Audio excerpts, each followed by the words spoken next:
Trauma doesn't scream, it whispers in the voice of your adaptation. Few people realize this, but what controls us the most isn't what we remember, it's what we've normalized. True trauma rarely announces itself as explicit pain. It hides in the way you behave when no one's watching, in how you avoid intimacy, suppress your feelings, or push yourself too hard just to seem fine. Carl Jung once said, "What we do not confront in ourselves, we will meet as fate." But fate doesn't come with signs or warnings. It shows up in the type of people you attract, in the cycles you repeat, in the emotionally safe but internally lifeless life you've built without realizing it. The truth is, many people live under the invisible grip of trauma they've mistaken for virtue.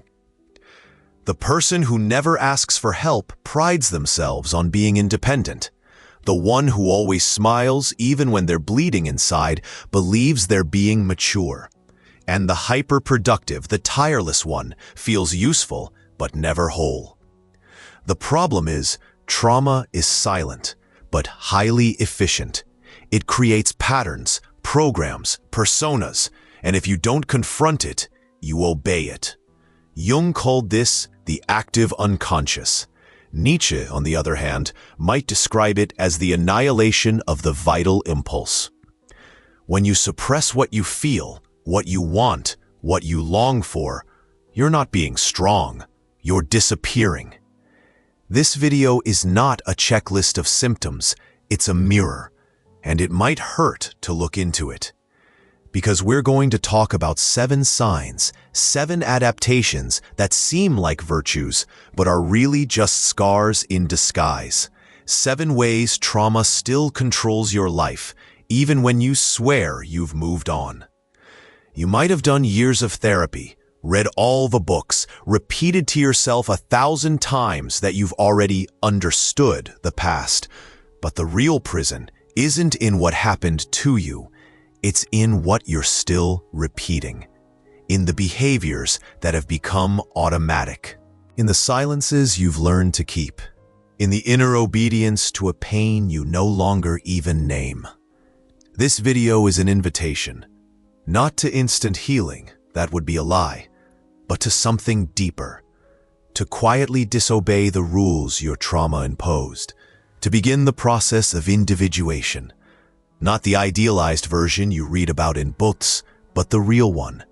The one that begins when you finally allow yourself to see just how much you're still being led by something you thought you left behind. Because in the end, it's not about what they did to you.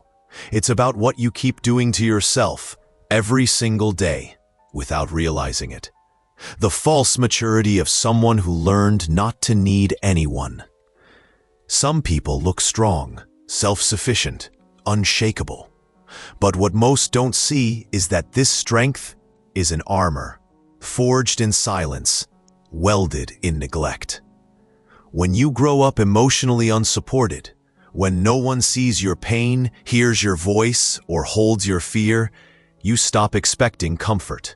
You stop needing others, because it was too painful to need and be denied.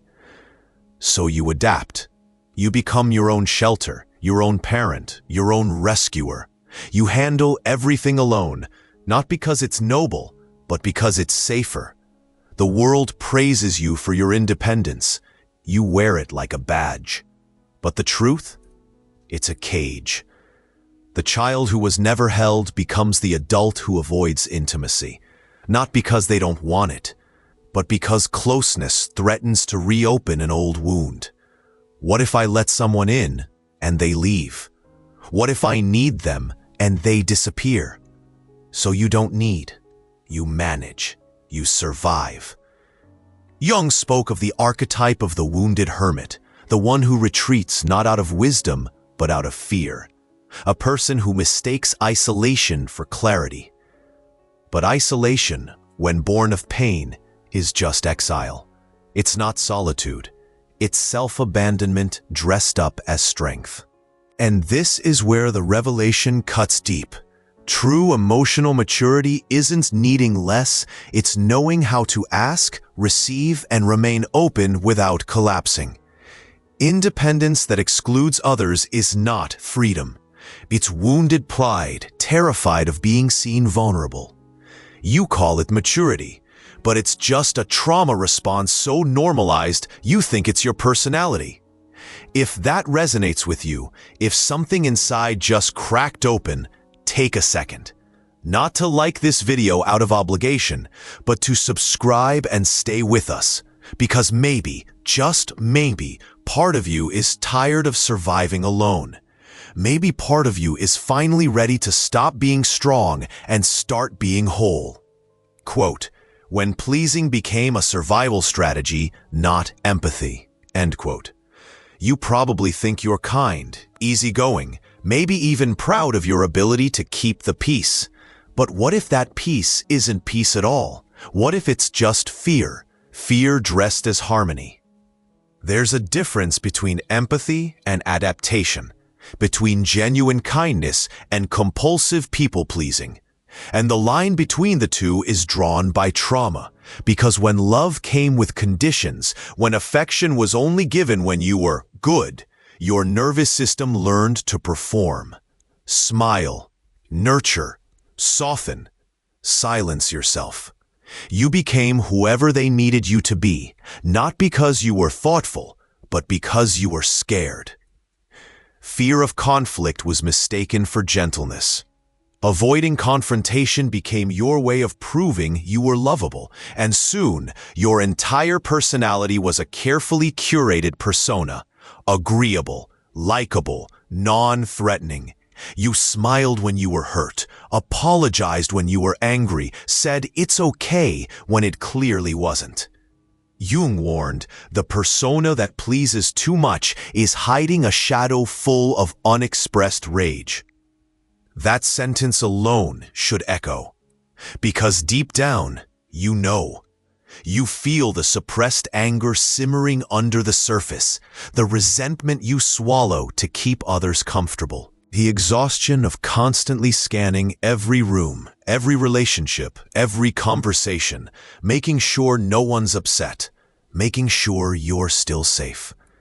But safety built on self-erasure is not safety, it's slavery. You've been trained to call it empathy, but empathy includes you. Empathy without boundaries is just abandonment of your needs, of your truth, of your anger, which is sacred, not sinful. And here's the cruel paradox. The more you please others, the more invisible you become. Because they don't see you. They see the version of you designed not to make waves. Eventually, you start to forget who you are beneath all the pleasing. And worse, you start to believe that if you ever stopped being agreeable, you'd be left, rejected, alone. But let's make something clear. If your presence depends on your silence, your worth was never seen to begin with. You are not being kind. You're surviving. And survival that erases your truth is not noble. It's tragic. Your obsessive control is just fear disguised as competence. On the surface, you're organized, focused, reliable, maybe even admired for how much you handle, how much you manage, how little room you leave for chaos. But let's strip away the praise and look closer. Control is rarely about strength. It's almost always about fear. Somewhere along your timeline, life taught you that unpredictability meant pain. That when things slipped out of your hands, something or someone always broke you. So you learned to overcompensate, to anticipate, to prevent, to perfect.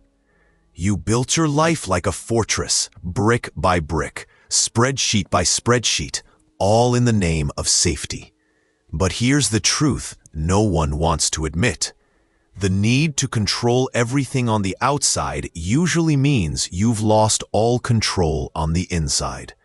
Your mind races, your body tenses, you overanalyze, overplan, overexert, not because you're driven, but because you're terrified of what will happen if you don't. The world calls it high functioning, but it's not high functioning, it's high fearing. Jung would call this an over-identification with the persona, the capable one, the strong one, the unshakable. But behind that mask is a child who had no choice but to grow up fast, a child who was punished by instability, who now sees vulnerability not as truth, but as threat. And Nietzsche? He'd look at your rigidity and whisper, "You're not living, you're avoiding." You think control is keeping you safe, but what it's really doing is keeping you small, predictable, disconnected. You've traded aliveness for efficiency, traded spontaneity for strategy, traded truth for control. And here's where it gets darker. This constant control becomes your identity. You forget who you are without the plans, the lists, the certainty. You don't know how to rest because resting feels like collapsing. You don't know how to feel because feeling would mean unraveling. But unraveling isn't weakness. It's human, it's real, and it's the only way out of the cage. Because every compulsive behavior hides a wound, and every obsession with control is, at its core, a desperate prayer. Please don't let me be hurt again. And that prayer has ruled your life long enough. You call it calm, but it's just emotional numbness. Some people seem unbothered, peaceful, rational. They speak softly, don't react quickly, stay composed in moments that would break others. But beneath that calm, there's often a different story, not of emotional shutdown. When trauma strikes and the nervous system has nowhere to run, nowhere to fight, it freezes, it disconnects, it dissociates. And if that happens often enough, you stop feeling it. You call it logic, you call it clarity, you call it strength. But what you're calling peace might actually be paralysis. You've learned to stay above your feelings, not because you've mastered them, but because you were never safe to feel them. When anger rose, it was punished. When sadness came, it was ignored. When fear showed up, you had to swallow it to survive. So now, years later, you've mistaken emotional numbness for maturity. You don't break down, not because you're healed, but because your body won't let you access what's broken. You don't cry, not because you're whole, but because you're detached. You don't rage, not because you're enlightened, but because your anger is buried so deep, it's become invisible. Jung would call this a split from the feeling function, a loss of emotional integration. And the tragedy? You've adapted so well, you don't even know you're numb. You say, "I'm fine," and believe it.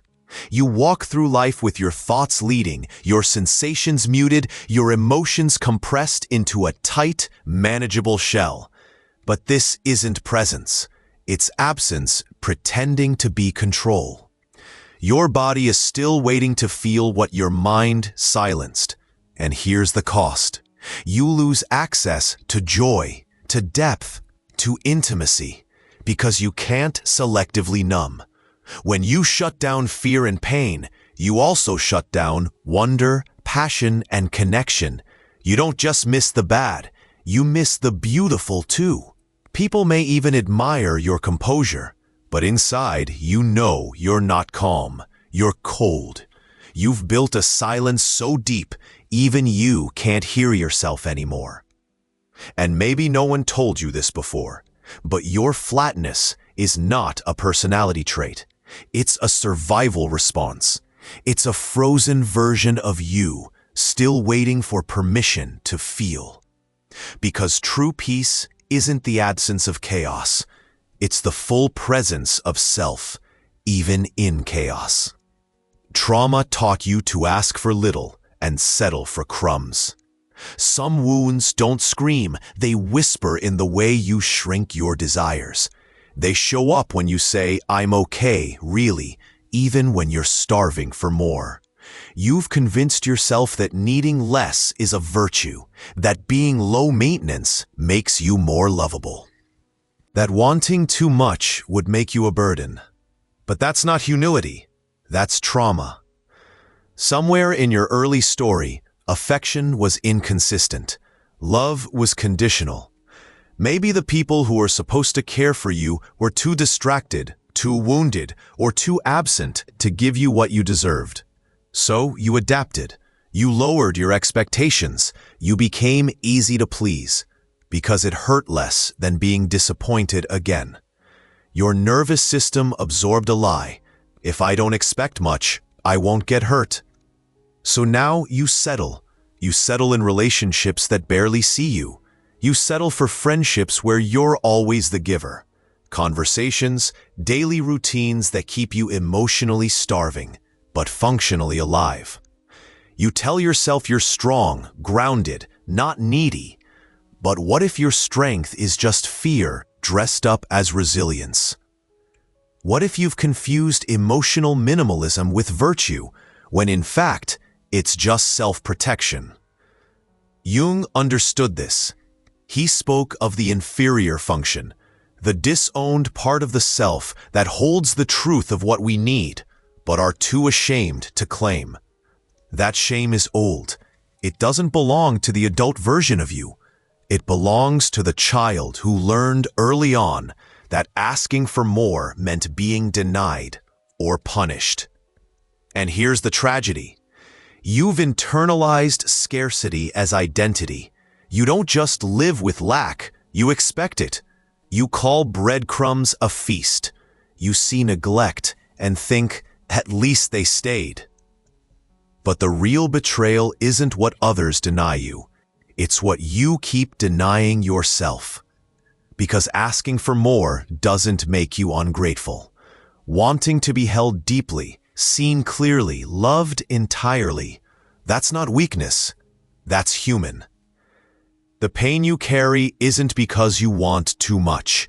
It's because you've accepted too little for too long. And maybe you've even defended those who gave you crumbs, said they were doing their best, that they didn't know how to love. Maybe you've become the one who justifies absence, excuses neglect, and calls it understanding. But understanding without boundaries isn't compassion, it's abandonment of self. You've been starving in the name of loyalty and calling that love. It's time to remember this. Your needs are not inconvenient. They are sacred. And no, asking for more won't push the right people away. It will only reveal who was never capable of meeting you to begin with. You call it loyalty, but it's fear of losing what little you have. There's a kind of loyalty that looks noble, selfless, devoted, the kind that stays when others walk away, that forgives, endures, sacrifices. But behind that loyalty, there's often something darker: fear. You weren't taught that love could be stable, abundant, secure. You were taught that it could leave. That if you didn't hold on tight enough, if you didn't tolerate enough, you'd end up alone. So you learned to stay, even when it hollowed you out. You confuse endurance with love. Think that staying in painful relationships proves your strength. But real strength isn't staying where you're dying. It's knowing when to let go. You call it commitment, but what if it's just terror in disguise? Terror of being abandoned again, of reliving an old wound, of facing a silence you once barely survived. You remain in corrosive friendships, toxic families, draining partnerships, not because they deserve you, but because a part of you believes it's the best you'll get, that if you leave, the emptiness will devour you. Jung once said, "Where there is compulsion, there is no choice, only repetition." You're not being loyal, you're reenacting a trauma, trying to fix a story by playing the same role over and over, hoping this time someone stays. But the truth is this: staying in something that slowly kills your spirit isn't loyalty. It's fear masquerading as love. And that martyr inside you, the one who gives, forgives, sacrifices everything, doesn't need more strength. It needs rescue. It needs to hear that leaving isn't betrayal, it's survival. Because real loyalty starts with you, with protecting your own soul, with refusing to shrink for the sake of holding on. You've mistaken pain tolerance for emotional depth, but the deepest kind of love doesn't hurt like this. When you avoid conflict, you're betraying yourself. Some betrayals are quiet. No raised voices, no slammed doors, no obvious wounds. Just a single decision repeated endlessly. I won't speak up. I won't say how I feel. You tell yourself it's not worth the fight, that keeping the peace is wiser, that maybe you're overreacting. Again, and again, and again, again. But here's the truth. Every time you avoid conflict to be accepted, you abandon yourself. You trade truth for harmony, but it's not real harmony, it's compliance, an illusion of peace that cost you your voice, your boundaries, your authenticity. You become agreeable at your own expense. Kierkegaard called it despair, the quiet kind, the one where you know exactly who you are, but pretend not to. The one where you bury your truth so deep, you can barely hear it anymore. Avoiding conflict doesn't make you kind, it makes you invisible. And what's more painful than being unseen is realizing that you're the one who's been erasing yourself. You silence your needs so others can stay comfortable. You compromise your values so they won't leave. But the cost? You start to forget what your truth even sounds like. You're not keeping the peace. You're just making sure no one ever truly meets you. Because if they did, they might not stay. So you vanish in pieces. A little less honest, a little less alive. Until one day, there's nothing left but the version of you they prefer. But the version they prefer isn't the one you were meant to be. There is no real connection without friction, no intimacy without confrontation, because love that requires your silence is not love, it's control. Your truth might make others uncomfortable, but if you keep hiding it, you'll lose the only person you can't afford to lose, yourself. Carl Jung once said, "Who looks outside dreams, who looks inside awakens." And maybe now, something in you is beginning to awaken. Not in a loud, dramatic way, but in the quiet realization that so much of your life has been shaped not by who you are, but by what hurt you. These 7 signs, these patterns, they're not personality traits. They're survival blueprints. Ways your mind and body learn to keep you safe in unsafe places. But safety, when rooted in self-erasure, becomes its own kind of prison. You've mistaken trauma responses for maturity, called your silence wisdom, your numbness peace, your isolation strength, but none of it was a choice.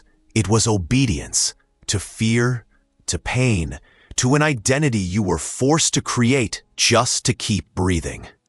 Nietzsche spoke of the will to power, not as domination, but as a return to vitality. And that's what's at stake here. Reclaiming the life force you suppressed, the voice you silenced, the needs you buried. This isn't about blaming the past. It's about refusing to keep repeating it through the way you treat yourself.